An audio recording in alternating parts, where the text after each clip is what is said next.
Centro Alemão de Ciência e Inovação de São Paulo faz parte de uma rede de 5 centros. Nós temos um centro em Nova York, um em Moscou, um em Nova Delhi e um em Tóquio. E essa rede de centros está hoje dentro do DAD. O DAD é o Serviço Alemão de Intercâmbio Acadêmico. E nós somos uma organização que representa as instituições do ensino superior na Alemanha.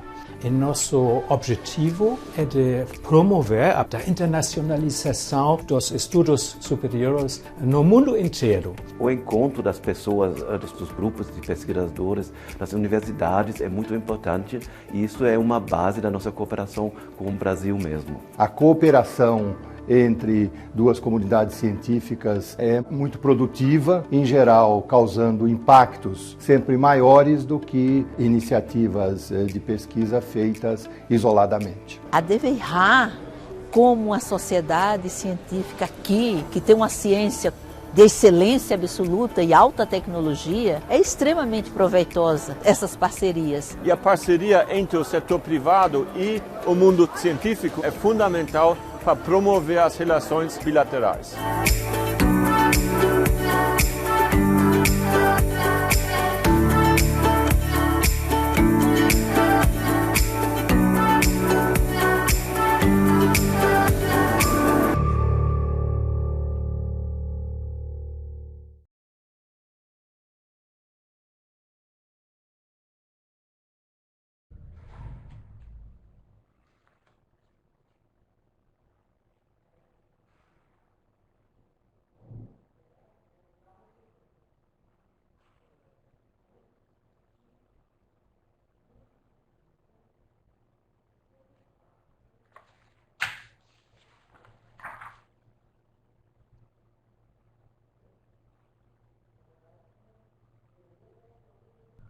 My name is DWIH.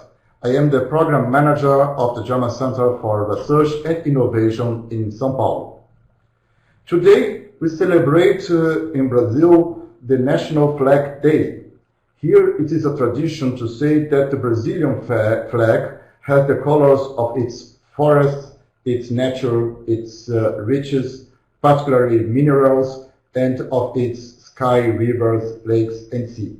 So it's a perfect date to speak about natural and ecological issues as our DWIH FAPESP online talk on cities and climate proposes. Before we start, some notification. All speakers will talk in English. The original sound in English is available on the platform Adobe Connect. The link you can find in the chat. If you prefer to follow the event in Portuguese, we are offering a translation on our YouTube channel, DWIH Brazil, or spelling it in Portuguese, DWIH Brasil. This online talk is being recorded, including the chat conversation. The recorded video will be available later on our YouTube channel in both languages. By participating in the event and chat, it means that you authorize us to record and publish your images, voices, and what you write in the chat. So for the welcome speech today, I invite Dr. Jochen Hellmann, Director of our German Center. He is in Germany this week and has sent a message to you.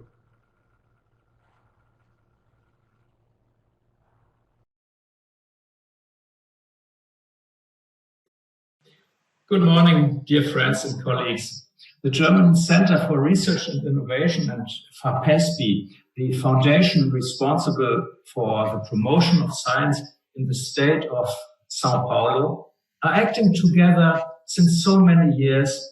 And since 2015, we are doing together the Dialogue of Science. This year, the main topic within the worldwide network of the German Centers for Research and Innovation is cities and climate. Cities bear, as you all know, a part of the responsibility for climate change. And ironically, we can say that they suffer from its consequences. That fact entitles us to put the Today online talk under the headline of Cities and Climate. What can be done to stop climate change? Or if this is perhaps utopian, what can be, how can it be delayed? Or how can its effects be mitigated? And what can urban planning contribute? These are questions worth pursuing. The big event, a dialogue of science in the current year, 2020, has been delayed, postponed for obvious reasons, of course, for the coronavirus. But the event will take place the next year in 2021 in May, and I very much hope that it will take place not only online, but with the presence of speakers and the presence of the audience. I hope that it can be done in 7 months' time in May 21. Now, today, the online talk, we can see it as kind of preparation or sort of reflection within the main topic of cities and climate. It shows that we do not forget, even if now, in the moment, still Corona paralyzes part of our activities, that after the crisis and after the pandemic, the big challenges we have been confronted before the virus struck, will still be present, because in reality, they have never been away. So, in the name of the German Center for Research and Innovation, and at the same time in the name of DWIH, the German Academic Exchange Service, I wish us all a fruitful debate and a fruitful exchange and many ideas, and I welcome you to the Today online talk, my dear friends and colleagues, and I thank you very much for your attention.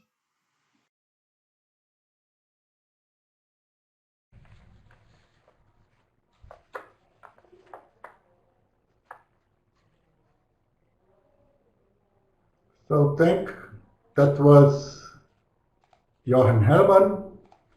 And on the side of FAPESP, I invite Professor Luiz Eugênio Melo, its scientific director since last April.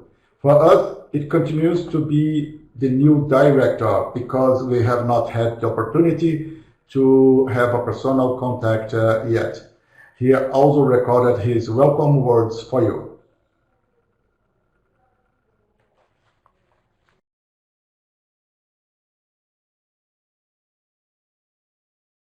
Good morning, good afternoon. I am Luiz Eugênio Melo, Scientific Director of FAPESP, the São Paulo Research Foundation, in the state of São Paulo, Brazil. For the last 9 years, FAPESP and the German Center for Research and Innovation, DWIH, have partnered to organize a series of dialogues aiming to bring together scientists and researchers from Germany and Brazil, in particular from the state of São Paulo. For FAPESP, these dialogues help promote the high-quality science produced in the state of São Paulo and foster international collaborations with research partners in Germany, a long-term strategic partner to FAPESP. The 9th German-Brazilian Dialogue on Science, Research and Innovation was originally planned to take place in late October 2020. Due to the COVID-19 pandemic, the event has been postponed to May 2021. The event organizers, nevertheless, wanted to share with you a preview of the topics and themes that will be presented in the full version of the dialogue next May. The theme of this dialogue is Cities and Climate, the Multi-Level Governance Challenge. In this online talk, the members of the Scientific Committee of the 9th Dialogue will discuss some of the challenges associated with the governance of cities under climate change. This is a research area which is vital to improve the quality of life for all cities worldwide, including German and Brazilian cities, including the ones in the state of São Paulo.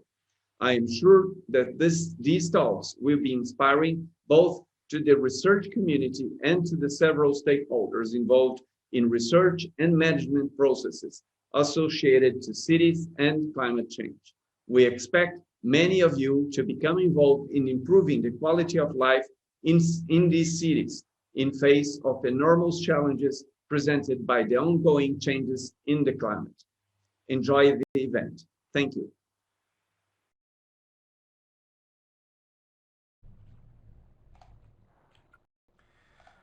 So I thank both directors for their words and support to this DWIH FAPESP online talk. So before I hand over to the moderator of the talk, I would like to give some guidance. You can write your comments both in the chat of Adobe Connected or of YouTube. Our team will be copying and pasting the questions in a special chat for the moderator and the speakers, who will have the opportunity to answer them orally after the presentations. You can start. You can start commenting, telling us in the chat from where you are watching this event on the link of our survey that will be sent right now on the chat. We are very curious to know your city and country. You can tell us your main activity and organization there as well. So it's time to hand over to Professor Silene Victor. She is an old friend of us since our first German-Brazilian dialogue 8 years ago. Silene is currently a full professor in the Social Communication program at the Methodist University of São Paulo, UMESP, in São Bernardo do Campo, where she is one of the leaders of the research work group Humanitarian Journalism and Media Interventions. As a journalist and researcher, she has adopted the perspective of peace and humanitarian journalism.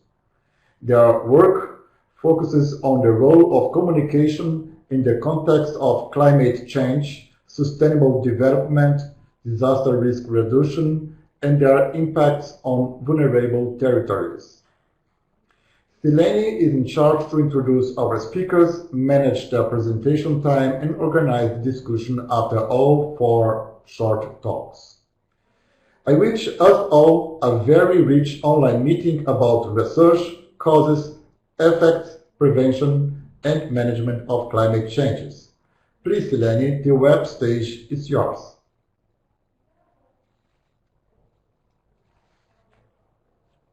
Hello, can you see me and hear me? Yeah, it's okay. Now we need your camera now. Thank you, Marcel. Hello, Silene. Hello, Marcel. Go on. From Brazil. Go ahead.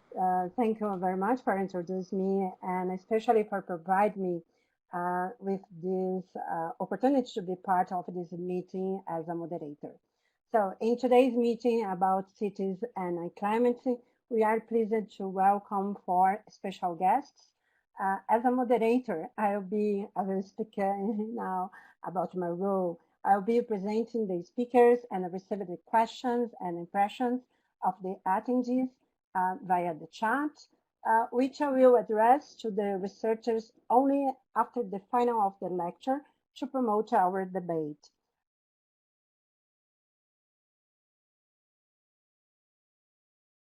Please don't hesitate to ask your questions during this time.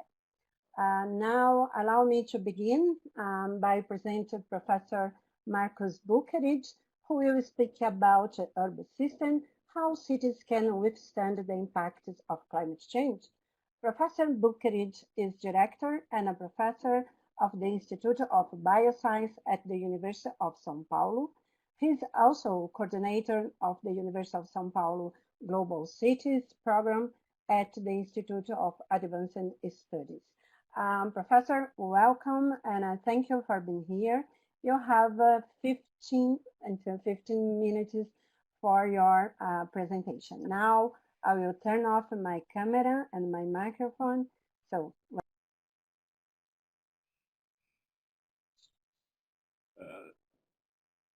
thank you.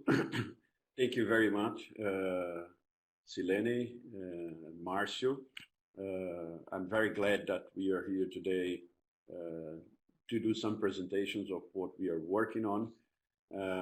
My duty here will be to present to you this idea of the urban systems and how the cities can withstand the impacts of climate change. For that, I will go through a shorter explanation of how we see climate change today. I was a member of the IPCC and participated in the assessment report 5, writing about the Central and South America. And lately, I also worked in the special report 1.5 degrees warming world that was released on 2018. The next slide, please.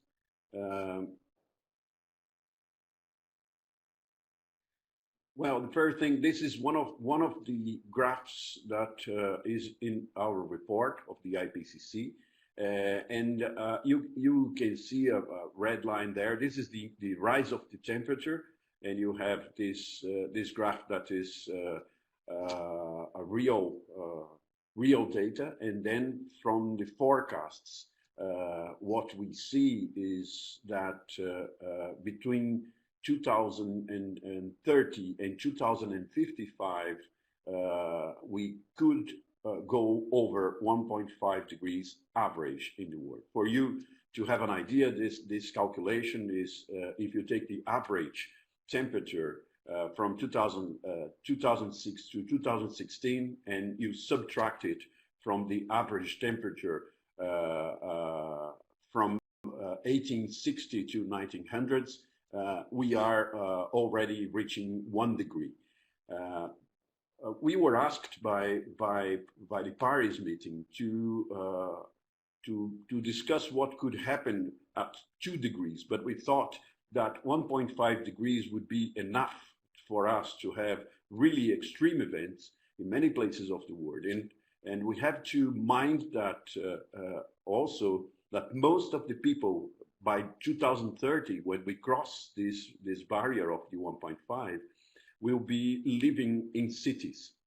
About 90% of the population of the world will be living in cities. So it is really very important to understand how we can deal in different cities, how we can deal with the problems that we are going to face. The next slide, please. This is just a slide to show you. I won't go through the details, but there are several different transitions that will be very important from 1 degree to 1.5 that we would have to use measures of mitigation and adaptation. Mitigation is on the left side and adaptation is on the right side. And this is in the chapter 4, where I worked more in this report. We were discussing these transitions, what were the politics resistance or the amount of money available for applying technologies, and also the speed with which we could deploy technologies to avoid reaching the 1.5 or adapting to it. I won't go through the details here. I just would like to show you that these urban transitions that are right in the middle, we have some issues that are really very important, like energy. The bioenergy is there, and especially in the tropics where I work, ecosystems and forests interact directly with that. And also the agriculture, the production of food that we need to keep the cities and keep the urban systems working is also dependent on agriculture and depending on how much we keep our forests. Many cities also are near the coast. Most of the cities in the world are within 100 kilometers from the coast. And then the rise of the level of the sea is really important because we could have lots of problems and have to reconstruct parts of the cities that are around the sea or near the sea. And also the storms will be very, very strong. The next, please. Well, then we developed, Professor Arlindo Filippi and I developed this concept of the herb system. The herb system is like an ecosystem. You can see here on the left, you see that agriculture, industry, and that could or not be imported, could be produced in the same country or imported by the country that has it, produces lots of materials that enter the city. And to process this in the city, we need water and energy. It's crucial to have water and energy flowing continuously so that we can process this and we can cook our foods and we can transport and we can do all the activities that we do within the city. And it's really very similar to an ecosystem in the sense that all this processing produces waste, and we have to deal with the waste. So a city will be more efficient if the city processes all these materials using energy and water and produces the lowest possible amount of waste, and also consume the lowest amount of water and energy possible. This is what I call the primary urban system, and this is really very important. You will see it at the end because this is also the highest vulnerability that a city can have. But within the city, we have other systems. We have a secondary urban system that is to your right, and we have several elements that are tertiary urban systems. You can see there education, housing, the financial system, transportation, tourism, so on and so forth. These tertiary urban systems are networks that have to work efficiently, and the work of all of them together, or the harmony of these tertiary urban systems to make the secondary urban system to work, and then support the urban system as a whole, is directly proportional to the efficiency and also, as you see, the resilience of the cities to the impacts of climate change. Next, please.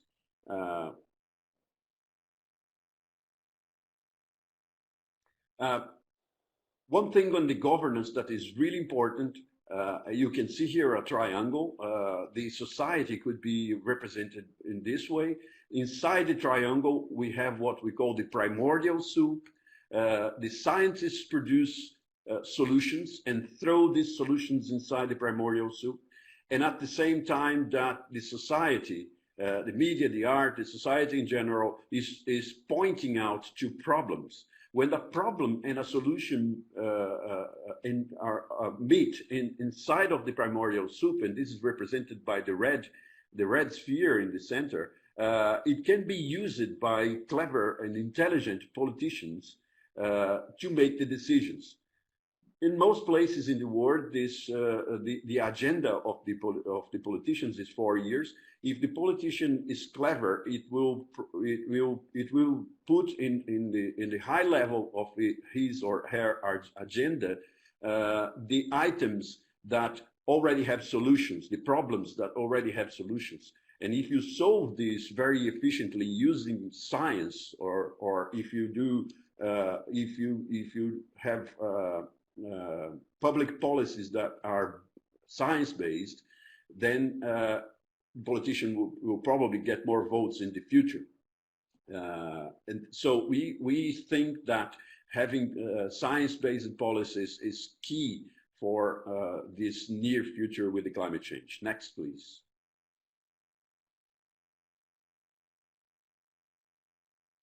Another issue that is really important is culture. I use here the system proposed by Edward Tyler.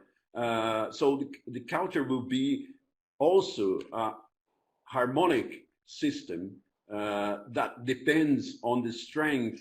So every sphere of this scheme that you see there could be bigger or smaller. So beliefs, laws, arts, custom, moral, knowledge, or the interaction of all that, and the interaction of this with the triangle of governance that I just mentioned to you, to produce a nerve system that is balanced and is well balanced and then work efficiently is quite important. And I'll give you one example. The next slide, next please. I'll give you one example of how the system can be complex. This is the possible integration of the urban systems, as you see. So you have the detection of complexity. If you take politics, culture, and management, you have several variables, several factors there. On the right-hand side, you have the correlation computations. So all these variables are connected among them within politics, within culture, within management, and every one of these can be cross-connected, making an integration that can show us or can make us understand better the systemic behavior of society and of a city. The result of all that, this is the next slide. The result of all that is that complexity is really something that has to be assessed. We cannot ignore, and the next please, we cannot ignore the complexity. So this is what I call the urban jazz, right? Because we have to improvise sometimes, but we have to find solutions. What I just put to you is a set of theories that may help us to think better of how we can approach and increase governance and improve governance in cities. This is really important. In the IPCC, we discussed this a lot about the complexity and the systemic view of the cities and the systemic view of the impacts of climate change. So the message here is that complex problems require complex solutions. We don't have how to use silver bullets to defend ourselves against the impacts of climate change. Next, please. I'll give you now one example for the sake of time, a case study that we had here of an impact in the urban system that could have been a very severe impact. It was not, because it was not long enough. That was a drought that we had. Next slide, please. A drought that we had in the next now. This is an image from São Paulo. From 2013 to 2015, we had a very strong drought. You can see in the red, the red part that is in the smallest square. And this drought really affected the city in such a way that I heard people talking about leaving the city. We had to start digging and bringing water from the subterranean water, starting to use subterranean water. It was really one of the most important droughts that we had. The next slide, please. And the reason for that is this mixture of the anthropic effect, or how we use the water, and the size of the population. You can see here, I apologize for being in Portuguese here, but I think you can understand. If you see the red line there is the population increase in the metropolitan region of São Paulo from the 1960 to 2013, where we were. And you can see the dark blue is the estimated consumption of water, and the light blue that starts by around the year 2000, you can see the real consumption of water. The message here is that there is a disconnection of the population. Although the population stopped decreasing, the consumption of water continues to increase. So we probably reached a ceiling of how much water we have. Although we live in a region where we have a lot of water, these types of droughts have happened before, but nowadays we have too high populations. With the increase in the temperature and the changes in climate in the future, we may have a higher frequency of droughts like these. And if we have that, we are really going to threaten the stability of the herb system in our region. This is just an example for you to see. The next slide, please. For you to see one of the problems. There are many others, the rise of temperature and many other effects of the climate change that we should examine. This slide is just to show you the complexity of how we deal with water here. The water from the rain and from the springs and from subterranean water, we can store water. We have storage of water, and we have a company that makes the treatment of water. So we have a different subsystem. The subsystem climate, well, it has to rain for us to have water, but the rain is not the only thing. We have to keep the forests around, because the springs and even the rain are directly correlated with the amount of forests that we have in our region. This is not similar to every city in the world, but for our region here in the subtropical region, this is important. So the subsystem treatment of water is a subsystem that will produce clean water and distribute this water. So this water is distributed to the population and to the industry. There is a competition between them, and the industry consumes a lot of the water that is underground, that is subterranean water. And to do that, we lose a lot of water by evaporation and also by waste.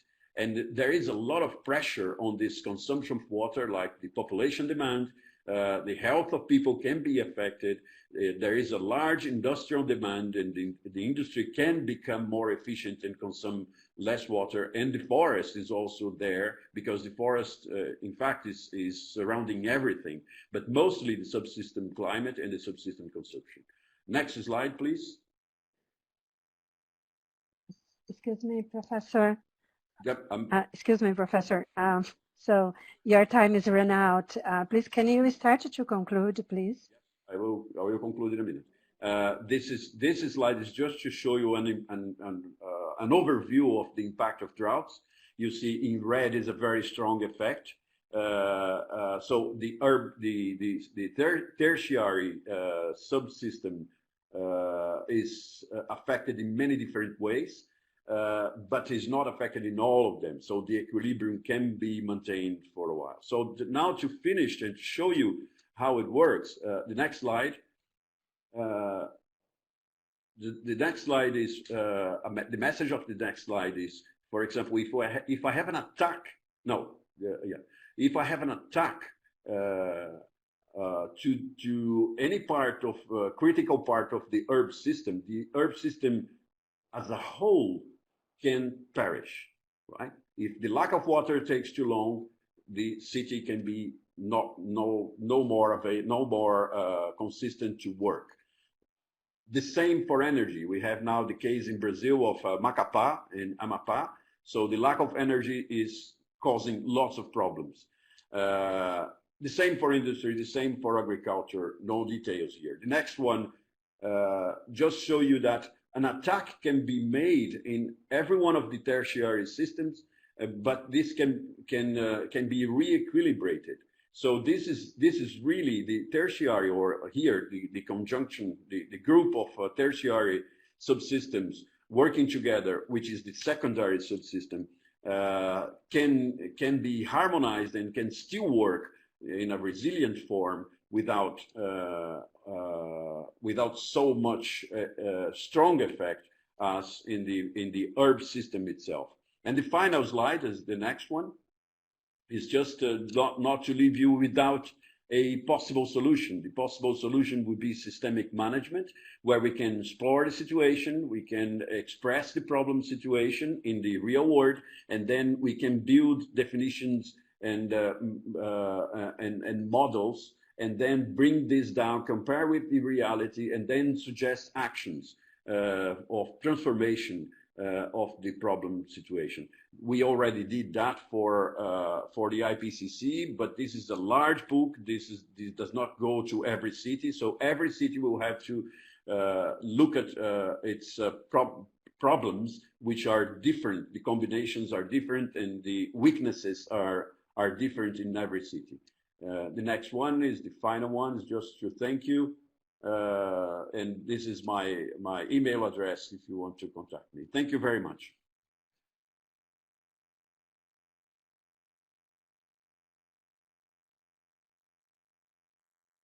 Thank you, Professor. Thank you very much for your brilliant exposition and its crucial approach. Yes. Thank you very much, Professor. And now I will present Professor Nico Caltabiano, who will present the Research Climate Policy Laboratory, a transdisciplinary approach for science to policy in metropolitan areas. Since 2017, Caltabiano is a professor manager at Max Planck Institute for Meteorology in Hamburg, Germany, coordinating the Climate Policy Laboratory and the European project AQ Watch. He was Science Officer of FAPESP, Research Program on Global Climate Change, and of the Brazilian Research Network on Global Climate Change, Rede Clima in Portuguese. Professor, welcome. You have 15 minutes for your lecture. Please, you can use here to change the slide. Okay. Yeah, can I can. Once the slides are up, I think I can change using the arrows. Yeah. Yes, just a click on the down arrow, the left corner of the screen. That's great. Thank you very much. Thank you very much, Silene, for introducing me, and thank you very much for DWIH and FAPESP for organizing this event, which I think is very important in the sense that we'll bring several colleagues to discuss this important point of climate change and how it affects cities. So I'm just going to quickly give an overview of what the Climate Policy Laboratory is and how some of the activities that we are developing, particularly with a transdisciplinary approach. So the Climate Policy Laboratory is funded by BMBF, the German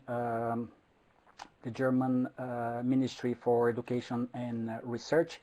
And it was created through an agreement in 2019 signed by IAG at USP, the Institute of Astronomy, Geophysics and Atmospheric Sciences at the University of São Paulo, and the Max Planck Institute for Meteorology here in Hamburg.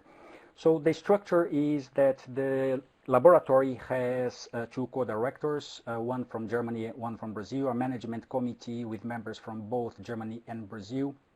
The secretariat is done here in Hamburg at the Max Planck Institute. And we have several scientific partners like Incline, the FAPESP thematic projects, Macroambi and Metroclima, and also Rede Clima.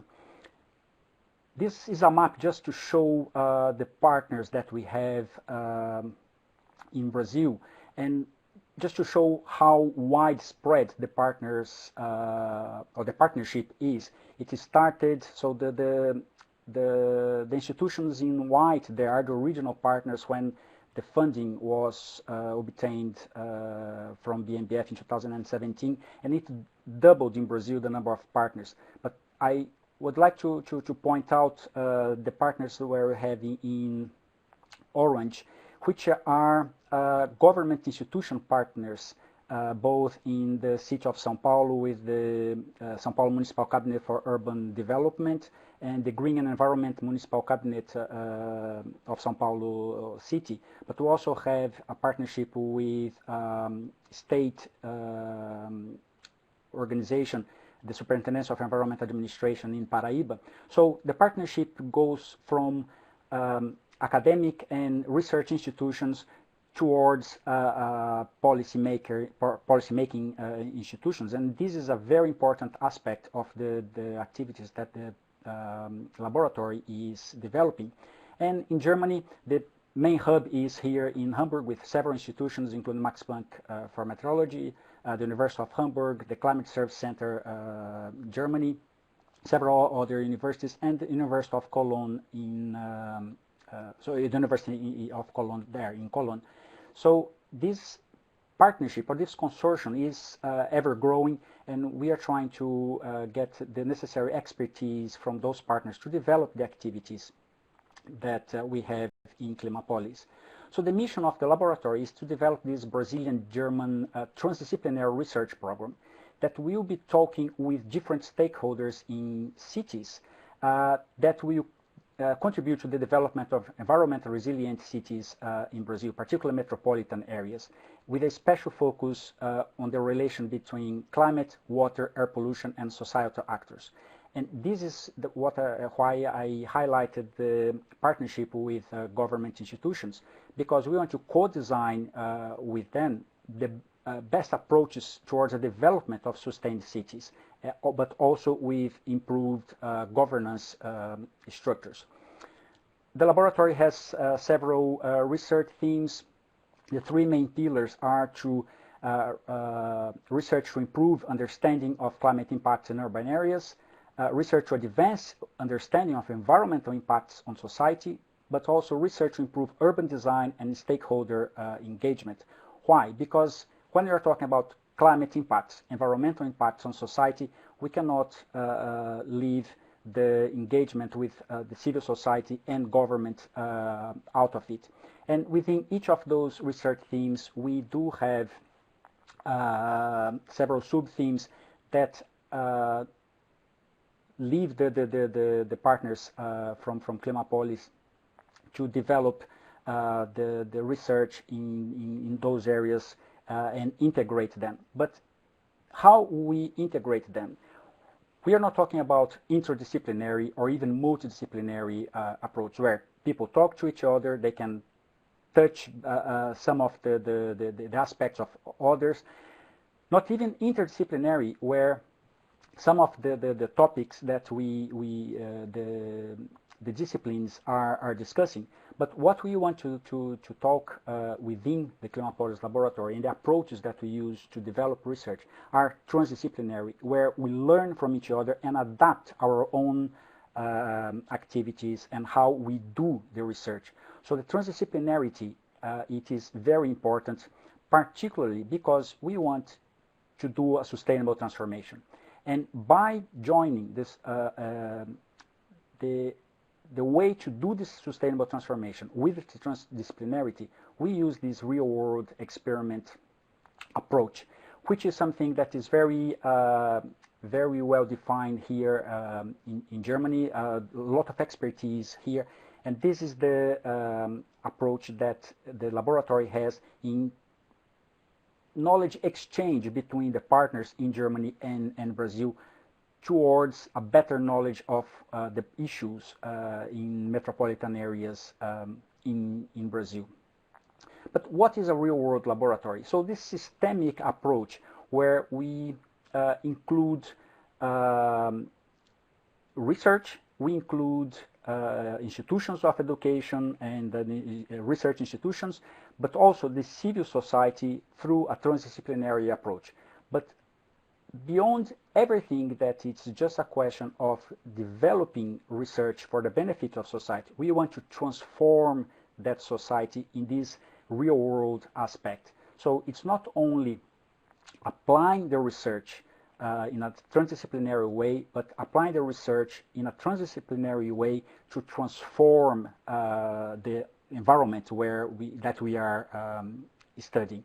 And this is extremely important because we want also to involve as much as possible the civil society and the population that live in the place that we are studying.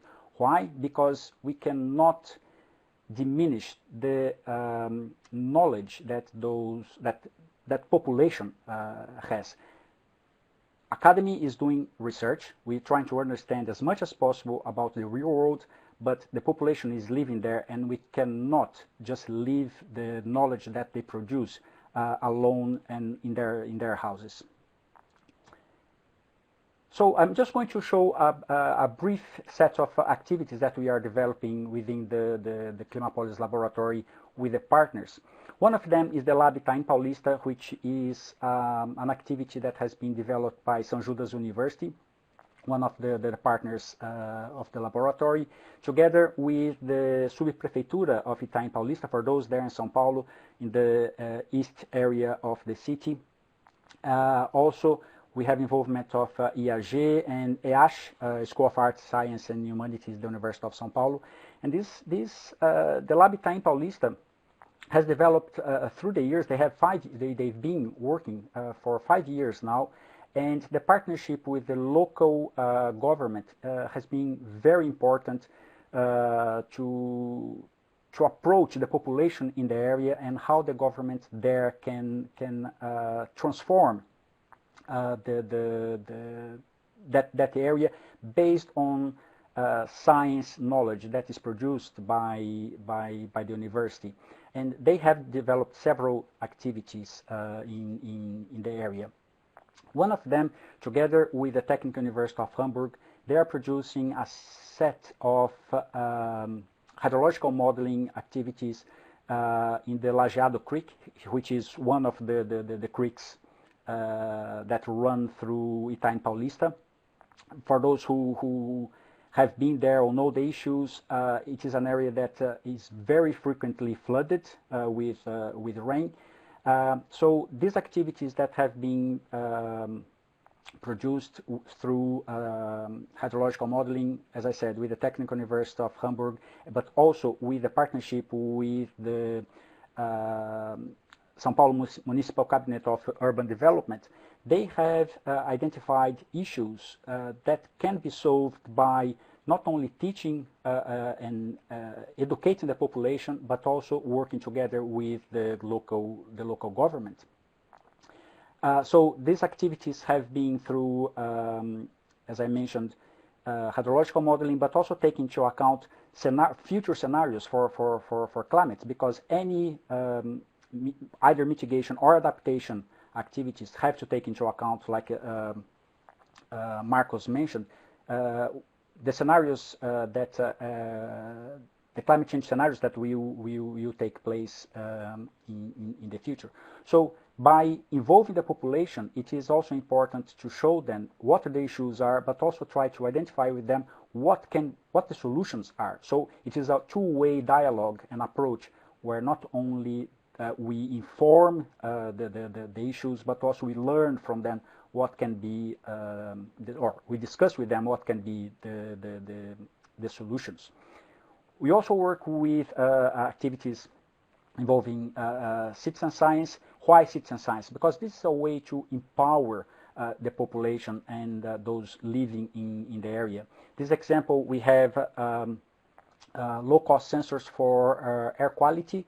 So together with FAPESP has one reference station in the area there, and working with in schools with these low-cost sensors, we can show to the population what the problems are, how they can, by measuring, put some pressure in the government, try to identify ways to minimize the exposure that they have to air quality, for example.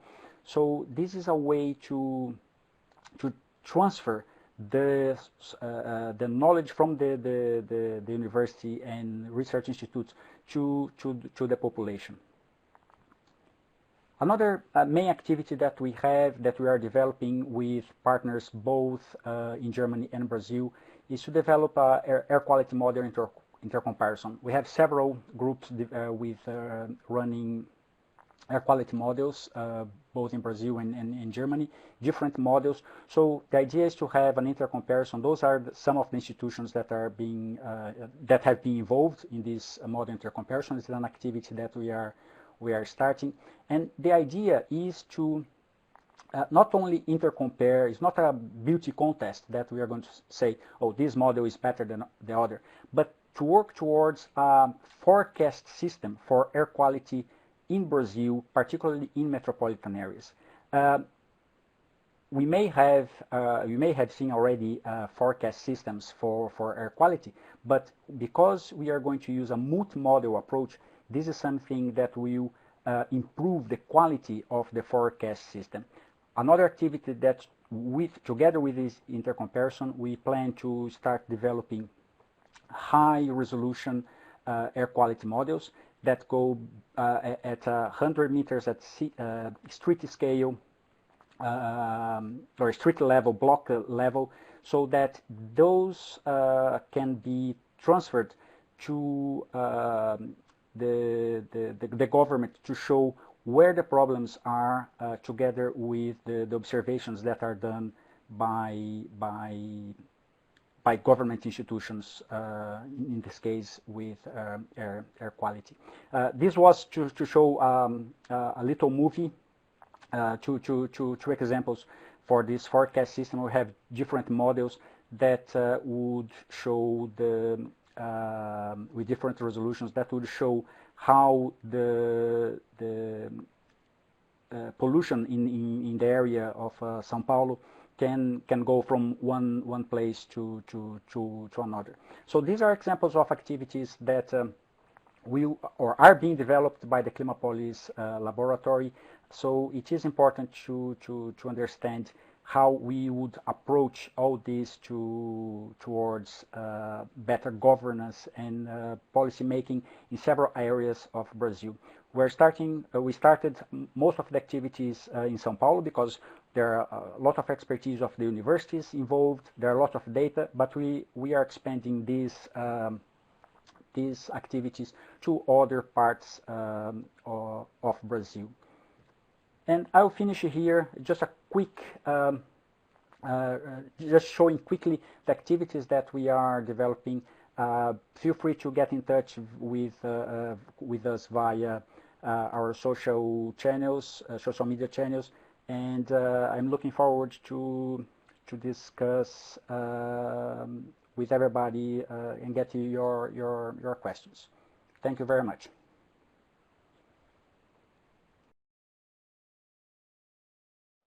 Thank you, Professor.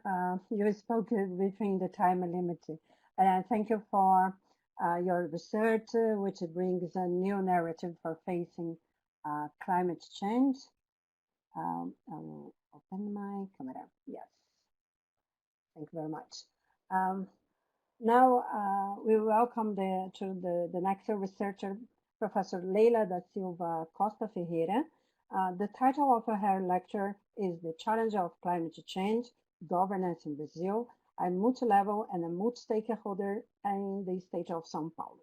Professor Leila da Costa Ferreira is full professor of sociology at the Institute of Philosophy and Human Science at Campinas University, Associate Director, Center for Environmental Studies and Research, NEPA, Unicamp. Welcome, Professor. You have 15 minutes for your presentation. Hello. Good morning, everybody.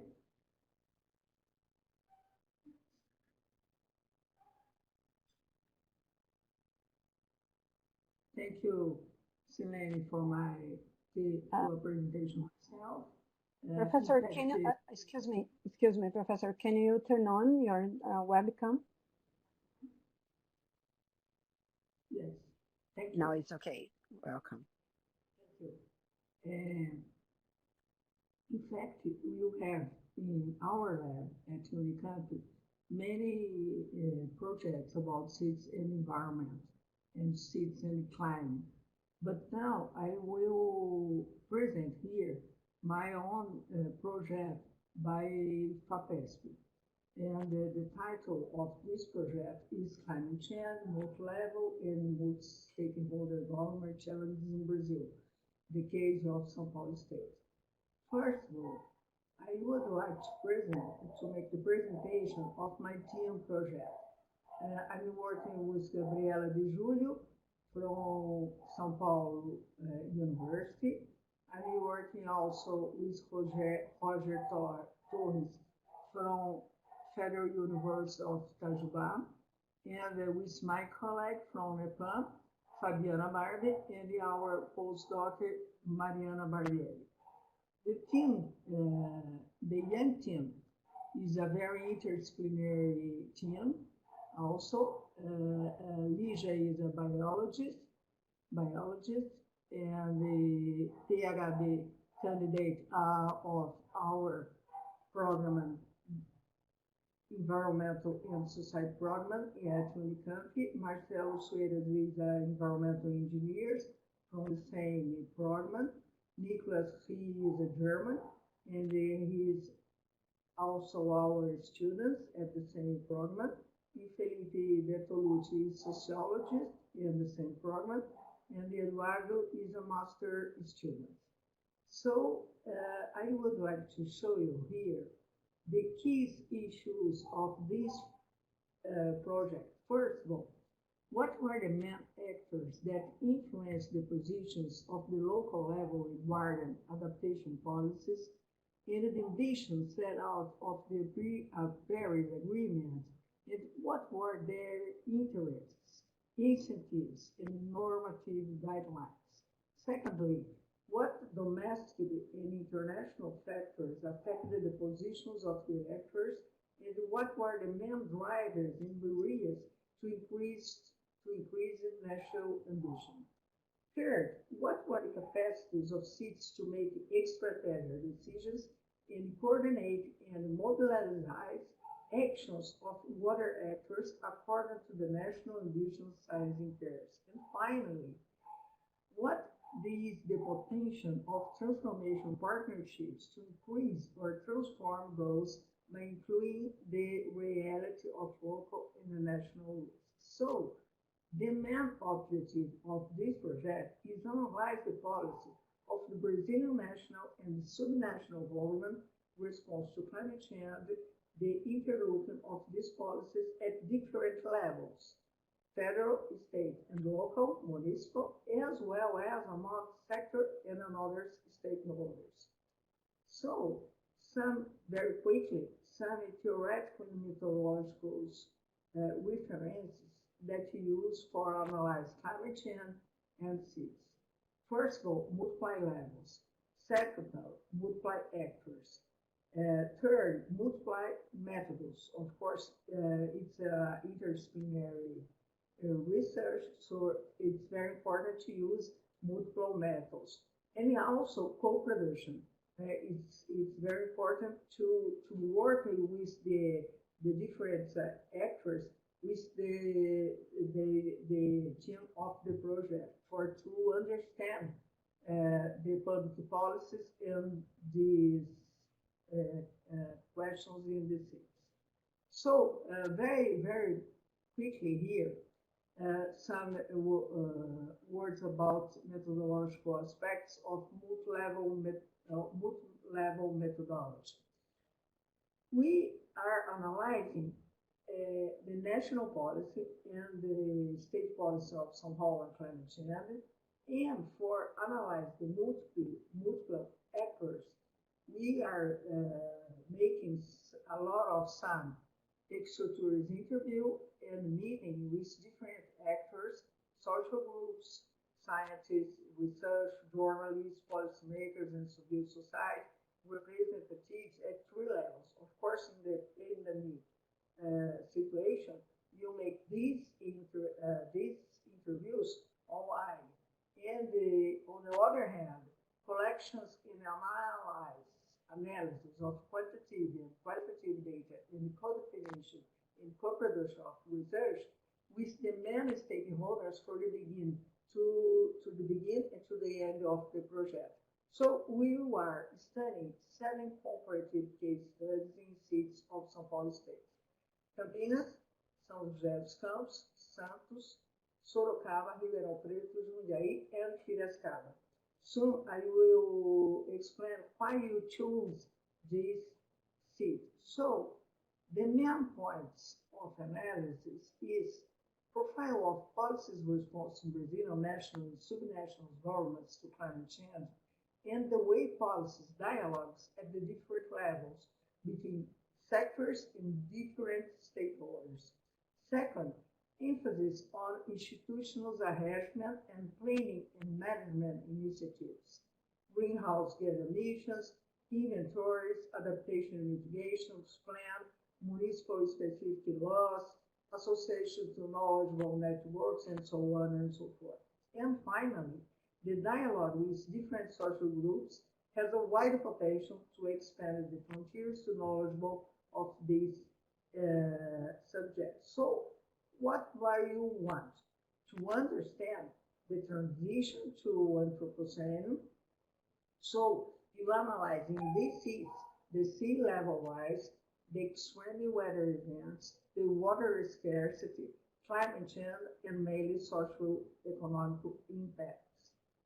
If you analyze the Brazilian greenhouse gas emissions at different levels, you can see for the national levels, it's very important the land use and occupation. Second, the agriculture, energy, industrial process, and the waste. And we will make this analysis in our seven seats. So why is important to analyze the local dimensions of climate change?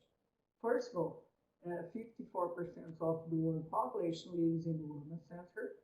By 2050, it will be more than 2/3. In Brazil, 85% of the population lives in urban center, and cities are the major emitters of greenhouse gases. So climate change puts the lives of over 300 million people in the world at risk, and among the Brazilians, 1 million Brazilians. So it's very important to analyze this situation at the local dimension. So you will analyze the social climate vulnerability in the cities and the urban adaptation framework.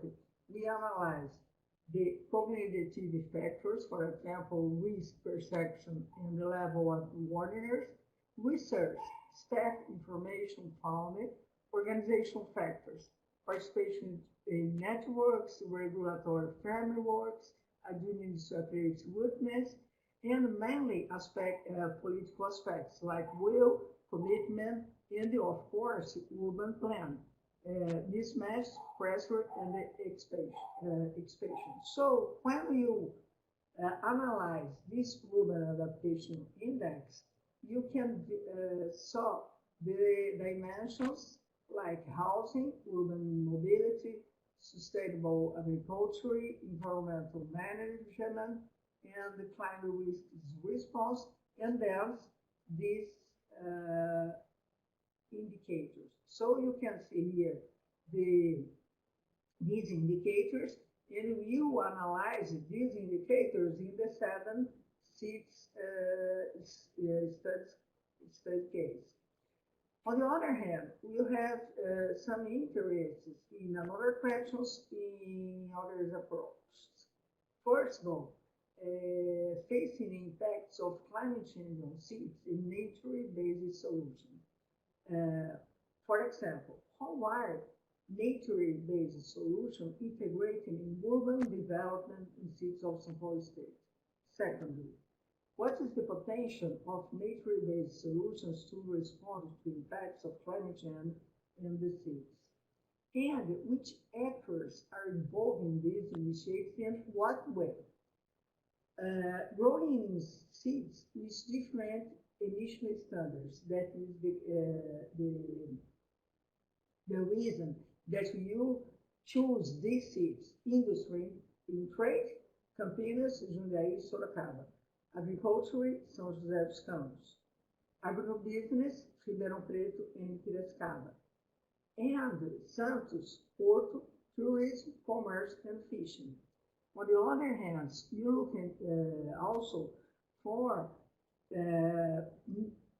to participation of other actors, like the participation of women in political discussion, and also you analyze some vulnerability to heat, like some extreme events.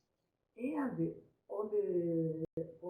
also, you analyze the ecosystem serves, like goods and services generated by nature, production and social distribution of ecosystem serves, rural and urban difference, and urban and inter-municipal planning. And in some cases, you analyze also consumption partners and the coverage in the local print.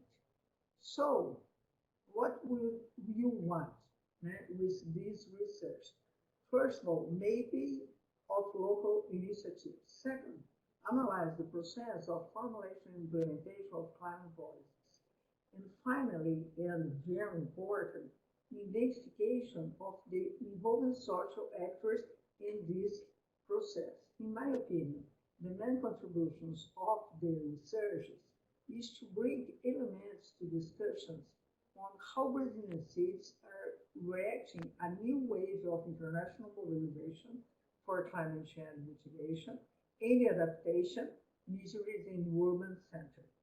Secondly, and very important, the multi-level and multi-actors analysis of some cities in the state of São Paulo and their relations at different levels, both regional, national, and international, represents one innovative form of approach of fills in a gap in the territory on subject made in Brazil. So now, very quickly, I show you some publications of this research. This research is very new, and we'll have to begin to publish about this new research, and this some publication for the young team. And now I would like to invite you to visit our laboratory of social dimension of the global environmental changes in global souls. I am director of this lab and at NEPAM, and we have a lot of research about cities and climate in Latin America, in Caribbean, in China, in Africa, and maybe in Brazil and many cities. And now we work about in these cases in São Paulo state. So I would like to say thank you, and this is my email if you want to contact me. Thank you very much. Thank you, Professor. You have spoken also within the time limit. Thank you very much. So now we are pleased to welcome Professor Sabine Schlag, who will lecture about climate change and cities, a normative framework for cities in the global south and the global north. Sabine Schlag is a professor of public law with a focus on construction, planning, and environmental law at Mista University. She is executive director of the Institute of Environmental and Planning Law and the Central Institute for Spatial Planning and vice president of the State Constitutional Court of the Free Hanseatic City of Bremen. Professor, you are welcome, and I please 15 minutes for your presentation. Yes, thank you very much. Perhaps someone can share my slides. Yeah, thank you. So, dear colleagues, ladies and gentlemen, good morning and a very warm welcome to everybody. I'm very glad to attend this workshop, and today I would like to present some results of the flagship report of the German Advisory Council on Global Change with the title Humanity on the Move. Next slide, please. I can. Yeah. So this flagship report, Humanity on the Move, Unlocking the Transformative Power of Cities, the WBGU, so this advisory council, handed over to the German government in 2016. And here you see the photo of the members. I couldn't attend this meeting, and in my view, in my opinion, our results are still very, very important for our discussions. So, what did we do in this report? First of all, we had to analyze the situation of cities, and we had to realize that we live in a century of cities. And that does not only mean mega cities like São Paulo, or here we can see Riyadh in Saudi Arabia. That means also we have a lot of cities in a middle size and in a small size. And the most important quantity of cities are those of a middle size. So what we already mentioned in this workshop, Marcos already mentioned it, is that global urban population will be by 7 billion by 2050, and that corresponds to 2/3 of the global population by 2050. And this strong population increase will cause a lot of environmental problems, especially for climate change. Only to give you one idea, urban areas are already responsible for 70% of global energy use and energy-related VO2 emissions. And we all know that most of the people will move or live already in rapidly new planned urban settlements. These new urban infrastructure will increase the urban population and will increase the CO2 emissions, which is now around 350 gigatons of CO2 emissions. I think I can leave this with you because Marcos and also Laila presented us all the problems and risks which are caused by climate change for cities. And so we had to take into account that cities are at the same time causers and sufferers of climate change. They limit energy demand to make global energy transition possible, and they have to bring direct CO2 emissions to zero, and the challenges are that they have to secure energy access for all. They have to use climate-friendly construction technologies and materials. They have to design changes for buildings and better energy efficiencies. They need new patterns of urban infrastructure, and cities have to develop car-oriented and not car-oriented but people-oriented cities, especially in the field of mobility and transport. We analyzed a lot of global studies on urbanization. So we find a large consensus on urban challenges, especially in the fields of housing, conditions, poverty, disparities, infrastructure, transport, mobility, climate, energy, resource and efficiency, planning, finance, and urban governance. So these are the urban challenges I just mentioned in the slide before.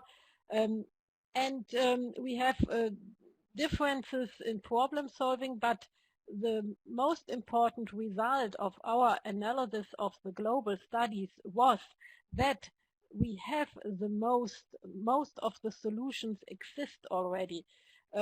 So we have the instruments, we have the concepts for resolving all these problems. What is lacking in most of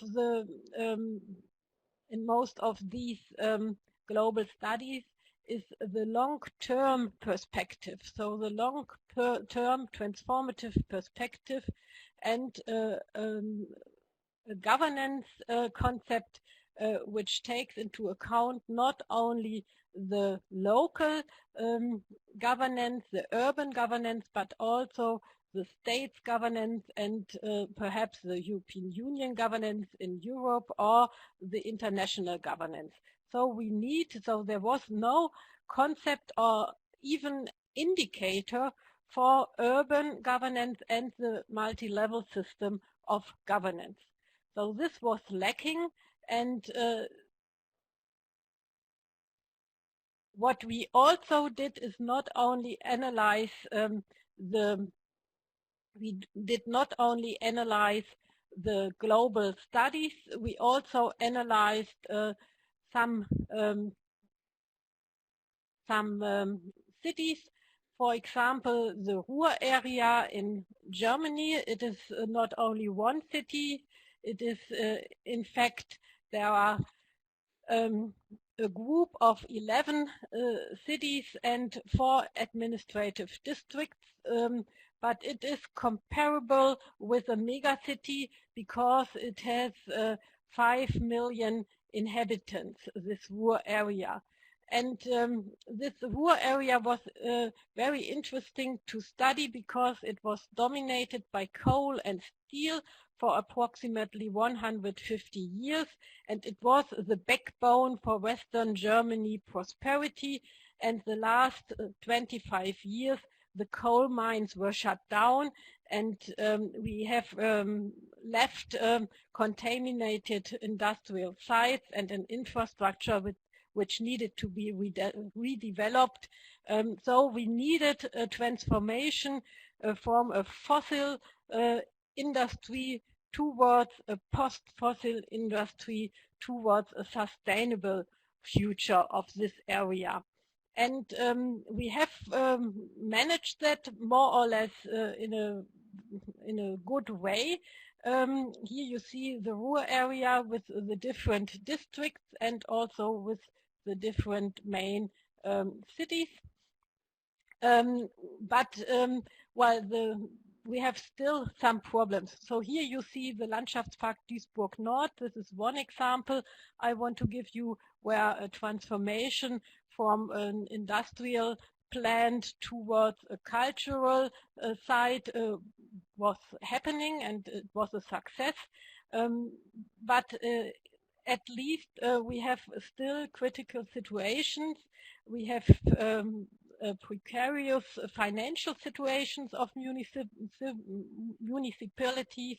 We have difficulties because of the delimitation of authorities, of legislative powers between the municipality, region and the Bundesland. And that was really a success. We have one governance solution.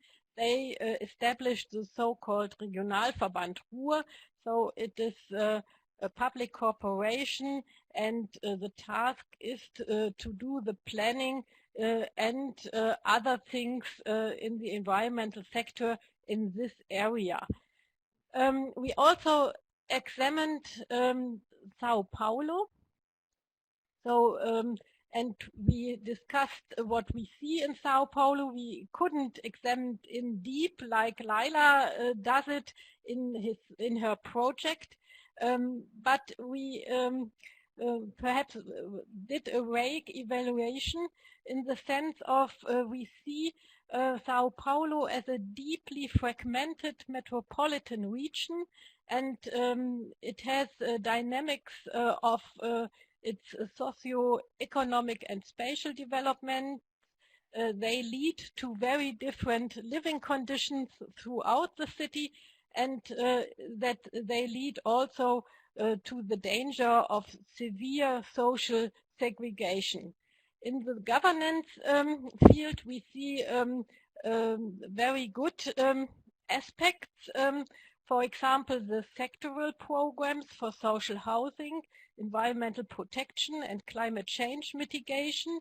And we see this instrument, the master plan for the whole city, that is for us like a model for megacities. But what is lacking?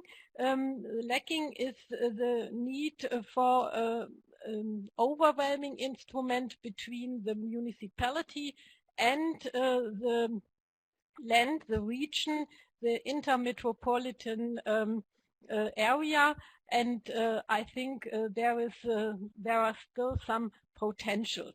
So we would say Sao Paulo has very good instruments, but there is still lacking perhaps also the implementation.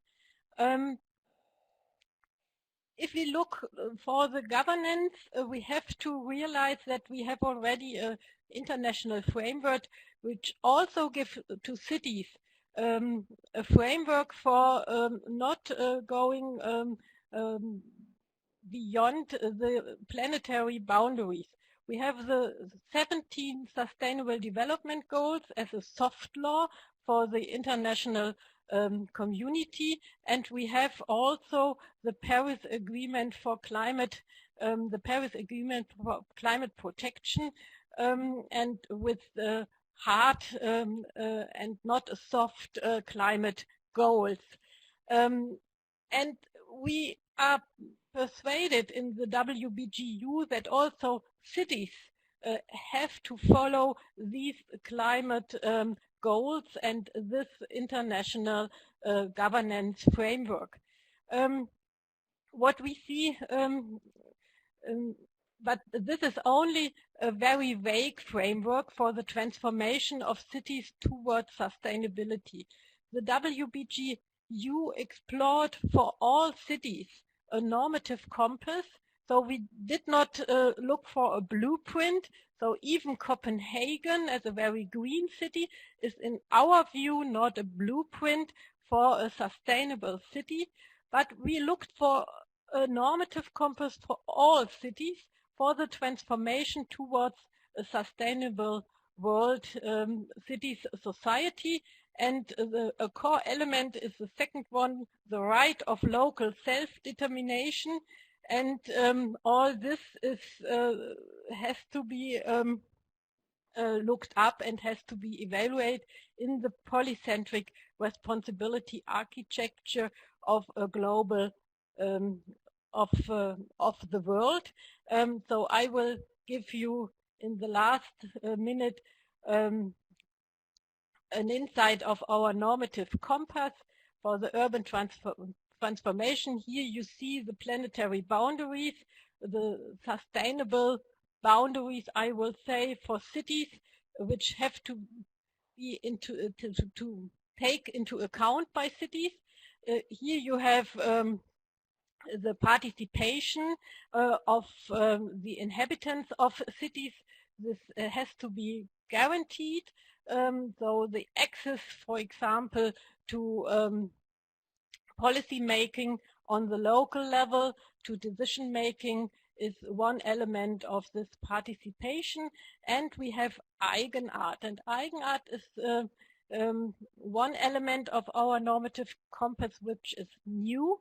It can be translated with unique character, and it means that cities must have and must be given a kind of space for developing diversity, well-being, social cohesion, and creativity and innovation in their cities.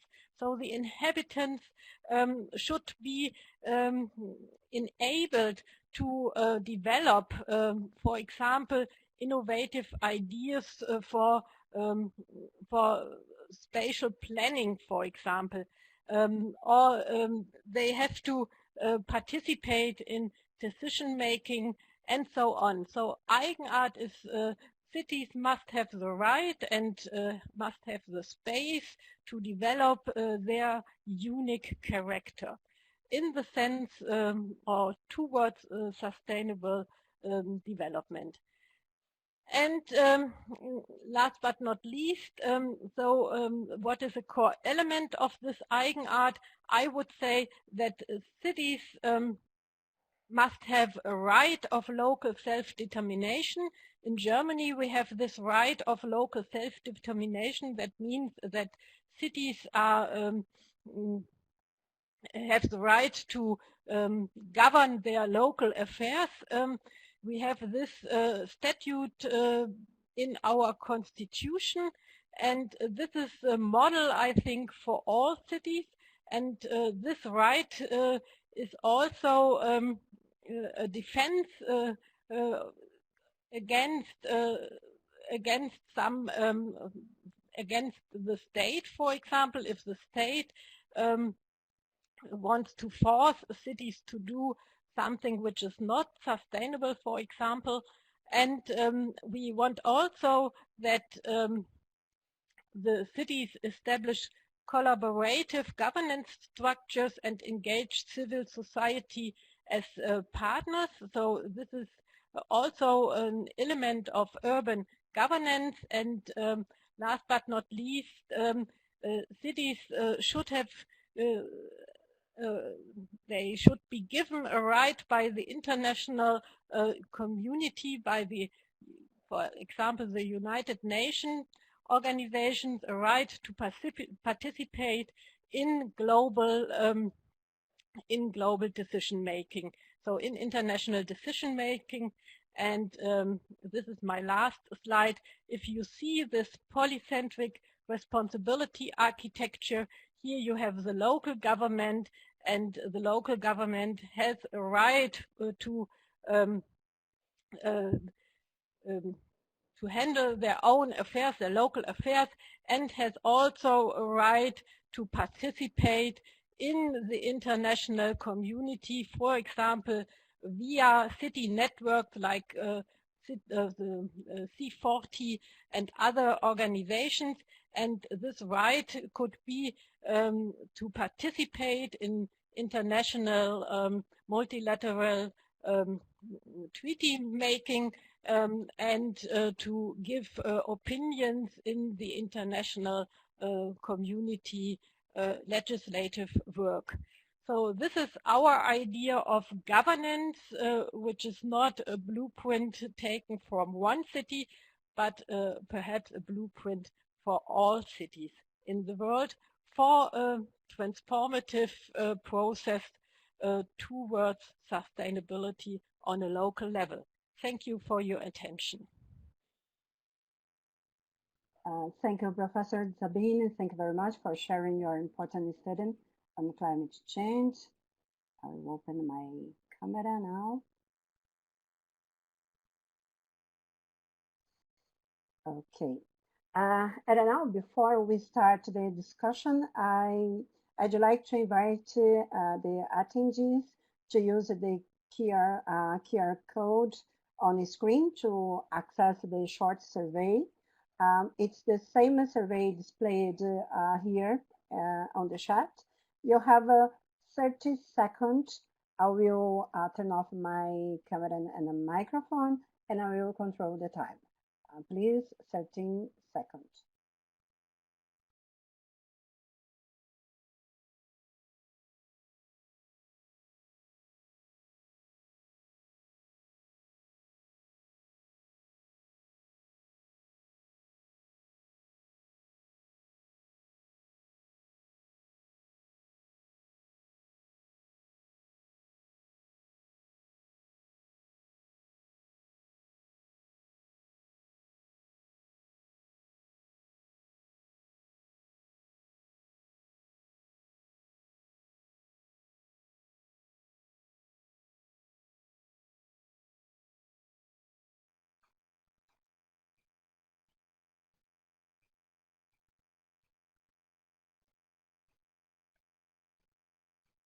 Now, What is my camera? I'm looking for my camera to start. Okay.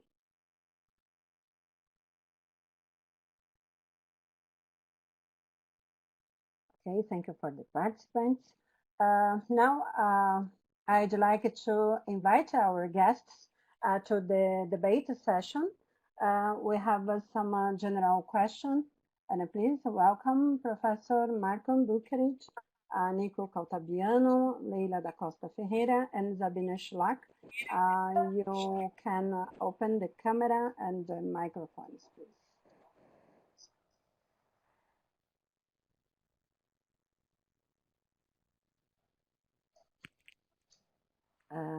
So our timing is running out, but I'd like to suggest more 25 minutes, if it's possible, until 12. It's okay for you all? Okay. We have some questions here, and but I'd like, as moderator, I have my own questions and impressions, but of course that is important to provide the opportunity for our participants. But I'd like to address when I question and when I particular impression as a journalist for more than 2 decades covering climate change, I have perceived that the new approaches and the narratives associating climate change and daily life is recent. I'd like to hear your impressions about this perception. And now when I question for you all, from the perspective of the interdisciplinary researchers on climate change specifically, what is the main challenge for the worldwide scientific community? Or maybe who is the main enemy to achieve effective response for this problem in the cities, considering the different realities? Please.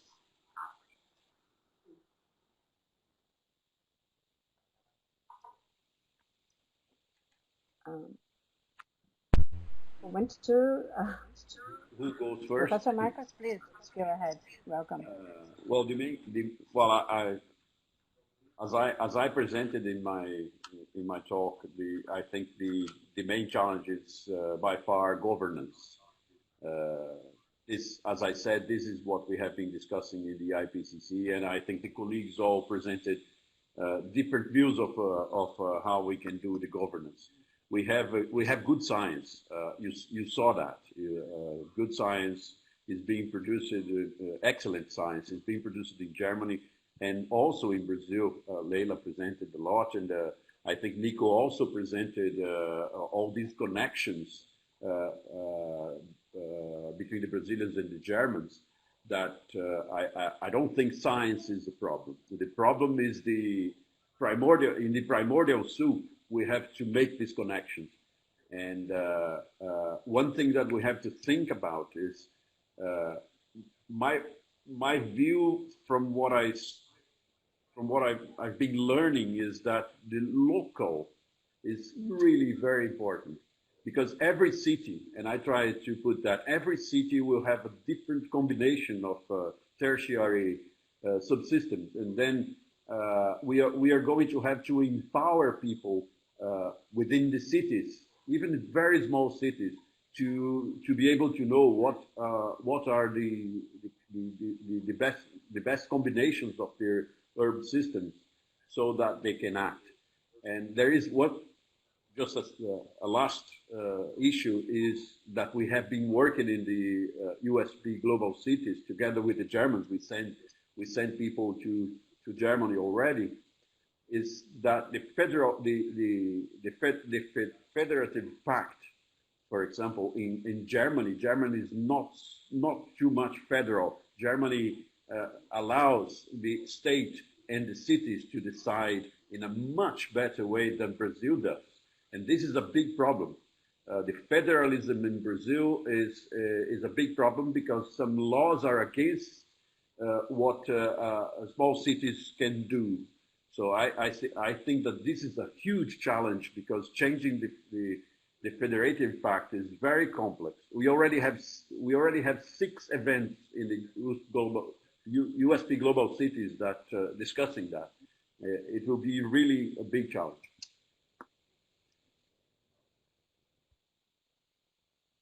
Open your microphone, Sileni. Yes, thank you, Marcos. Thank you, Professor. Professor Leila? Okay, go ahead, please. Yes. I agree totally with Marcos, and only good to tell. I agree with the science, and it's not the Go closer to the microphone, Leila. Your volume is very low here. I cannot hear you. Now it's much clear there. Better now? Now it's okay. Yeah, it's better. Yeah. Okay. Thank you. I agree with Marcos, and I would like to say only some words. I agree it's the science, not the problem, not here, not German, not in many places. But on the other hand, I think the many main challenge is the co-production. We make a very good sciences. The actor are isolated in your actions, and if you try to make something together, I think it's easier to looking for some solutions or for some effective activities. I agree, Sabina. In Brazil, you have very good, some very good institutions, but nowadays what's happened, it's a very bad situation for the political situation. So if you have some involved old actors in this process, in local level, in regional level, so you can do something interesting. That's it. Silene, so if I may comment, sorry, go ahead, Sabine, go ahead. No, please. Okay, so just to touch what Leila mentioned about the co-production word, I'm going to start with the notion that climate change is an abstract feature for population, for government. They have issues that are in front of them, for example, now with COVID. Climate change is something that is completely out of the grasp because there's something much closer to what is happening to the civil society, to the government, that they have to act now. So when we talk about what Leila mentioned about the co-production, I want to break down this co-production issue, which is the difference in language and time frame. I agree with Marcos, good science is being done, but the time frame for the scientists may not be the same time frame for politicians and government. And the language that is used by the academy and perhaps the population is not the same for the government, and the government is not the same. So we need to find a way to put together these issues of connect the time frames that are important for both academy, scientists, and government, and the language, so we can really co-produce something that is meaningful for all involved. I think we are far from being active in this sense of co-producing knowledge towards adaptation or mitigation, for example, that is important to all involved.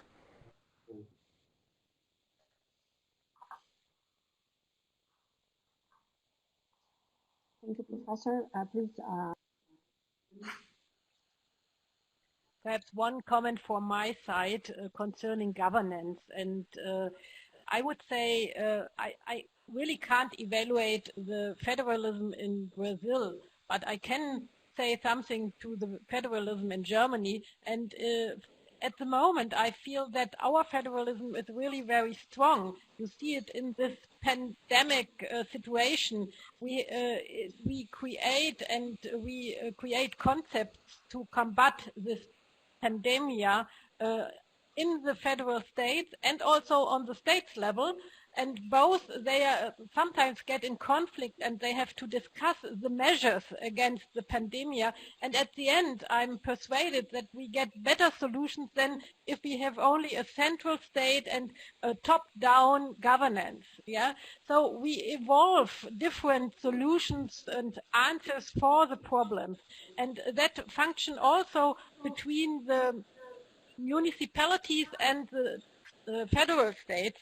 The federal state gives the governance framework and also the state for the municipalities, but with the right of self-determination, the local affairs are in the hand of the municipalities, and they can evolve and create new concepts and answers for their urban problems, for example, combating climate change. I think this is really a big point which can be exported to other countries. Yeah, but you have a big debate in Germany that says we do not need federalism, we do not need this right of municipalities, and please give us a central state and a top-down governance and top-down regulations. Yeah, you see, we are discussing this, and for most of the people living here in Germany, it is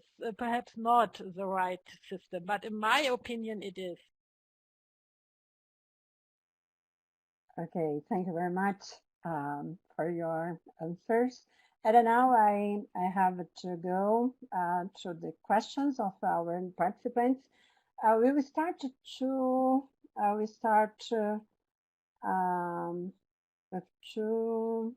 mentioning three questions addressed.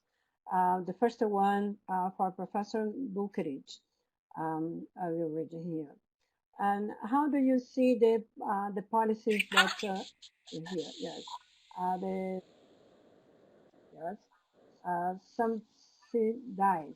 subsidize the price of water, water for great consumers like industry fitting inside your primordial problem solution scheme? The question is Bruno Meirelles, University of São Paulo. Well, Bruno, I see lots of people talking about that. We have excellent groups working on that, like Pedro Jacobi's group that is part of the interaction with Climapolis, for example. However, I don't see from the government, I don't see a systemic plan. I don't see the use of systemism to look at the complexity and work at several different fronts at the same time to at least diagnose what are the vulnerabilities that we have. I'm afraid that if we have another drought like the one we had in 2014, we are going to have exactly the same problems, because they fixed that, the state government fixed that only by changing a little bit the way the water is distributed in the system, and this is not enough. This is they sort of cheated us. It looks like a silver bullet, but it's not. It's really not, because the frequency. I'll give you one example. We started to see effect of this drought in the death of trees in the forests, in the Atlantic forest near the sea. And even the trees inside of the city also started to die. So now imagine if you have this with a higher frequency, right? We will not be able to be resilient enough, I think, if the frequency increases. So it's very serious in terms of water. But at least I don't see. Maybe some people could see that, but I don't see any systemic approach, systemic management in our government. Okay, thank you, Professor. And maybe you can continue answer this second question. If the watershed plans in São Paulo are considering climate change somehow, projectors, etc., for the next years. The question is from Fabiana. I believe I already answered Fabiana as well, because I have read. I think if Fabiana is not satisfied, she could write again. But I try to to answer the two questions at the same time. Okay, thank you. And now I have here two questions for Professor Sabine. Professor Schlag, how to reconcile the short-term vision of economic and business and the long-term perspective of planning and governance? The question is from Felipe Barbosa Bertolucci. Well, yes, thank you for this question. So it's a difficult question, and I would like to answer that we have to change both sides. So mostly the side which is thinking in short-term visions, like the economy, but also the politicians. They also think only until the next election. Yeah. So that means for 3 to 4 years, and we have to change them. We have to change them and to transform them and to persuade them that they have to take into account a longer term for their decisions and for also the impacts of their decision making. Yeah, and that is the only answer I can give. So we can't think any longer in these short-term time frames.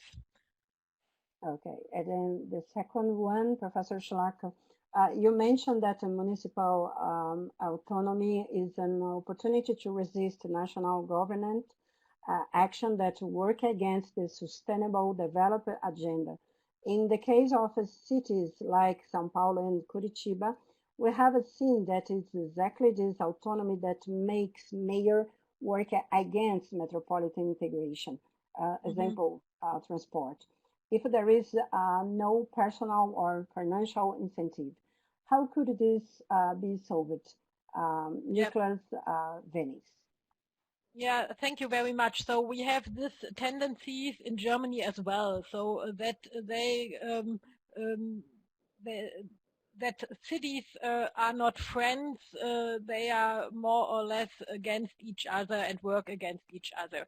But we have legal prerequisites to resolve this problem of conflict. Yeah, they have, for example, the duty, if they do or if they establish an urban plan, to participate the other community and to respect the interests of the other community. If this does not happen, then they have the right to access to justice and they have a judicial review. So the other city. So this is in a legal way. This is a legal way to resolve these conflicts, and perhaps they think the cities will be nudged to think about cooperation and not to think about working against each other. Silene, may I make a comment on that as well? Yes, I would go. I totally agree what Sabine said, and the question when mentioned about, for example, integration in transport, it is clear. But I will go beyond in terms of, for example, pollution, either air pollution or water pollution. You may have sources of pollution that originate at the border, but in one city. But with prevailing winds, for example, it brings the pollution to another city. So the population on that particular city, which is suffering with the pollution, will go and talk to the local mayor. But they cannot do anything because it comes from another place. So metropolitan plans perhaps would be a way to go towards a law and try to enforce this in a larger scale. So I think it's important to have all that in mind. It's not easy to solve the issue. Okay. Sabine? I would like to add, we need more transparency about these pollution. So to pollute a river, for example, first of all, if we want to know if another city is infected of this, then we need transparency. And in Europe, we have a water framework directive, so it's a legal, it's a regulation, and that gives us the opportunity to make transparent, and all the states have to make transparent where there are points of polluting rivers, for example, and what is the quality of the water of rivers. So that is the first step, I think, towards more cooperation in the Okay. Now it's a big challenge now because our time is run out. I'd like to suggest more 1 minute for each one. We have two general questions about, one is from Lago Cochin and Felipe João Metal from Ouro Preto, Minas Gerais. They are asking about how it's possible the cooperation between Germany and Brazil, specifically in these issues. And I have here one question from Roberto Chiacri, Professor Roberto Chiacri at Methodista University. In environmental terms, how do you think Biden's relationship with Brazilian government will be? Maybe more than for Brazilian interests, but for the global, because there is the plan to return to climate change agreement, the Paris Agreement. And here we have one question, José Antônio Souto Pinto from Rio de Janeiro, Federal University of Rio de Janeiro. There is no doubt that mitigation is an important challenge. However, coordinated management to adapt to climate events provide direct results. Could you comment on the matter? We have just 5 minutes, 1 minute for each one, if it's possible, please.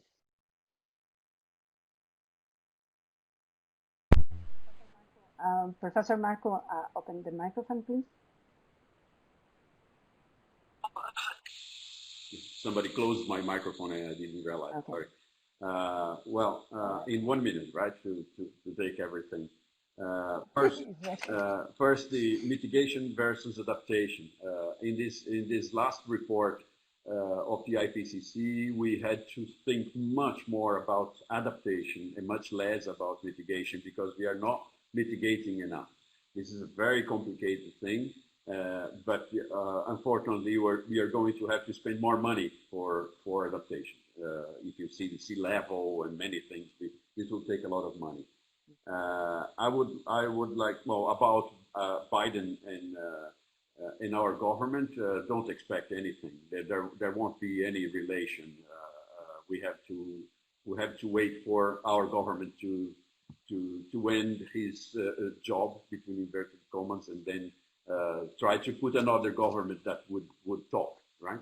This is the only way we can do it. Although I belong to a group with American colleagues, and despite of the government, we are working on climate action, right? So we can do that. The Americans do that, and the Brazilians are doing it. We didn't stop. We are here. We are talking, and we are insisting. We have to keep that.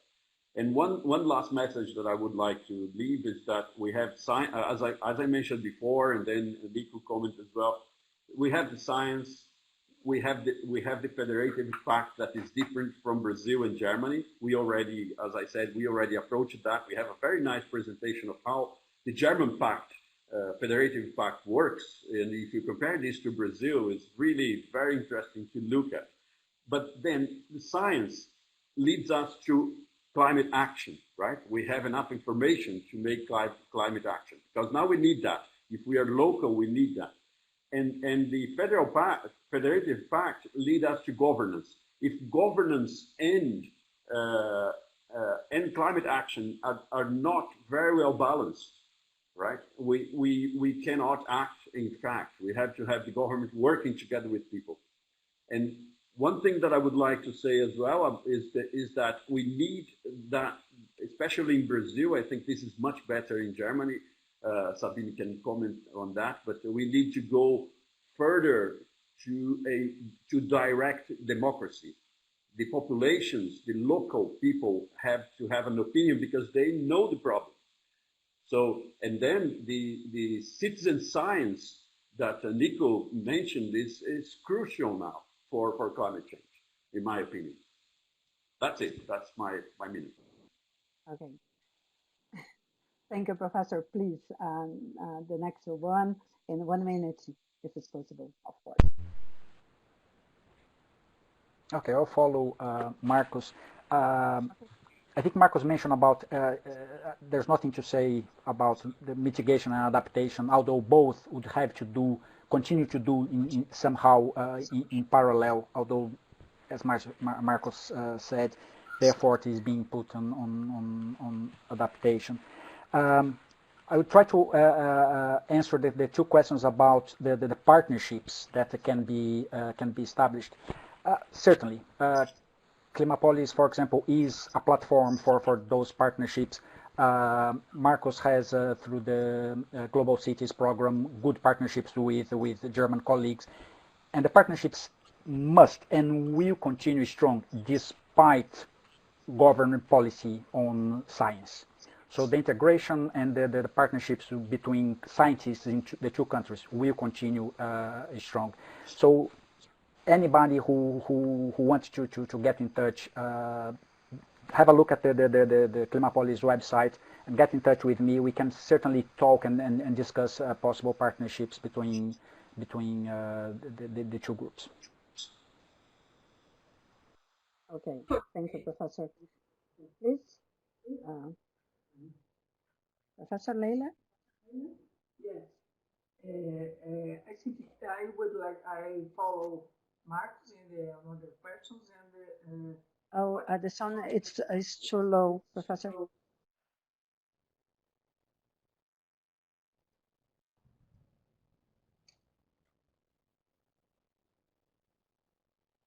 It's okay now?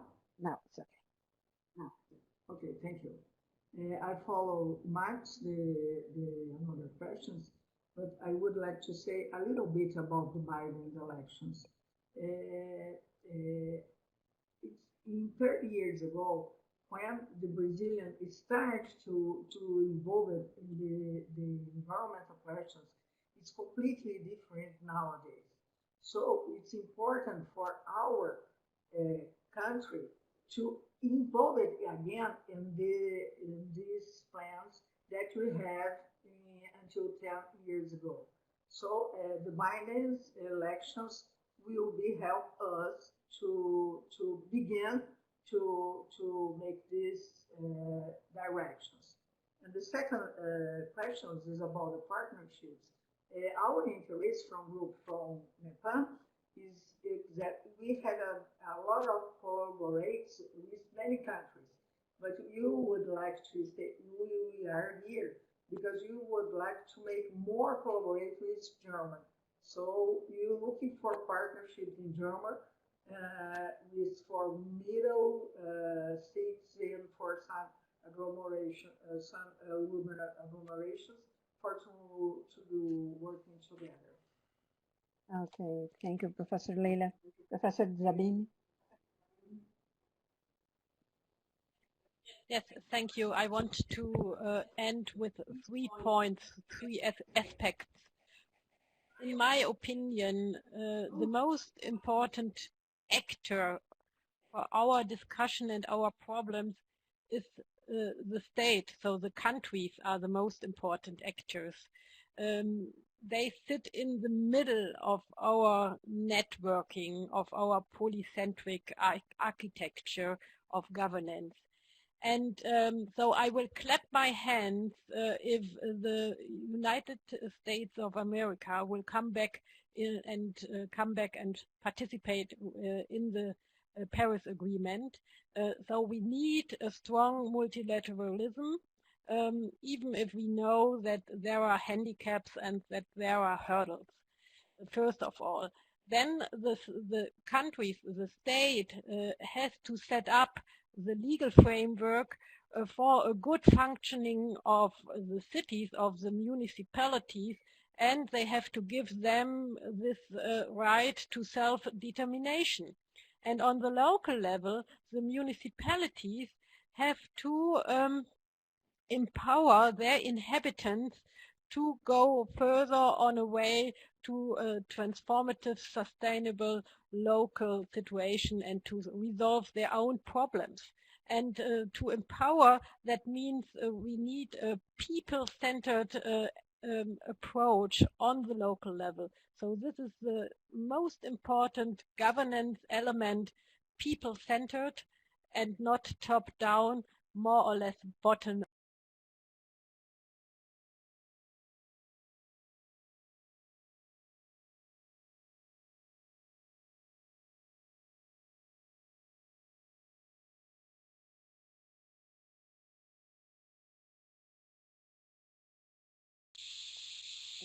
The social dimension of climate change. I'd like to say that it's a great privilege to be part of this meeting. Thank you very much. And I will hand over to Marcia. Please, Marcia.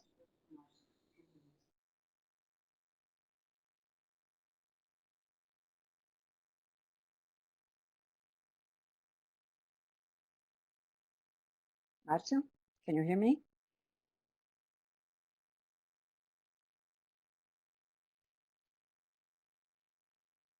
Hello, Marcia?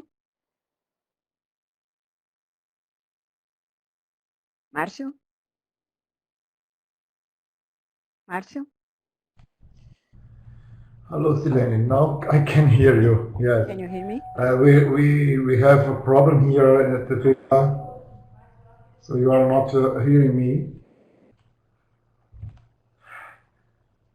It's the problem. Now it's okay.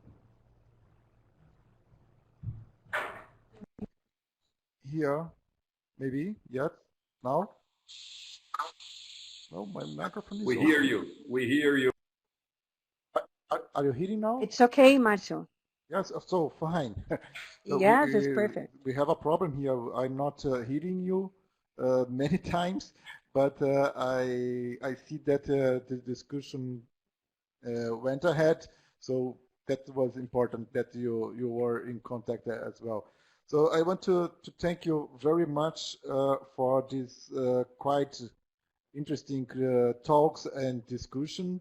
It was very, really interesting to follow the discussion. So thank you, Silene, Sabine, Leila, Nico, and Marcus once more for your engagement.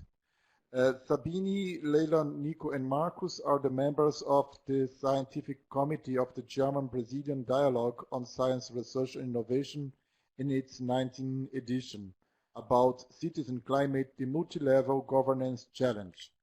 It should have happened last month, but due to the COVID-19 pandemic, it was postponed. Please save the date. DWIH São Paulo and FAPESP are expecting to have the 19th German-Brazilian Dialogue on Citizen Climate, the Multi-Level Governance Challenge on 19th and 20th of May next year.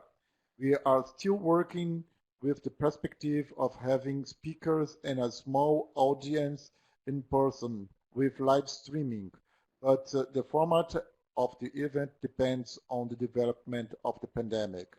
The decision about that should be taken in February or March. Follow us through our newsletter, our website, or our pages on Facebook and LinkedIn to know more about the DWIH FAPESP dialogue and other events. You will also find calls for opportunities and news about the DWIH for German funding agencies, German universities, and scientific organizations connected to us. As I announced at the beginning, this online talk was recorded in both languages, Portuguese and English, and the videos will soon be available on our YouTube channel. Before we close this transmission, I ask you to answer if you like this online talk. You can answer directly on the link that will be sent on the chat right now or on the QR code on the screen. Your opinion is very important to us. Comments, criticism, and compliments are also very welcome. The survey will stay open for 1 minute. After this time, the transmission will be closed. I thank you all for your participation, as well as the colleagues of the DWIH and FAPESP, the translation team, and everyone that this online talk possible. Have a nice day, and I hope we will see each other again soon.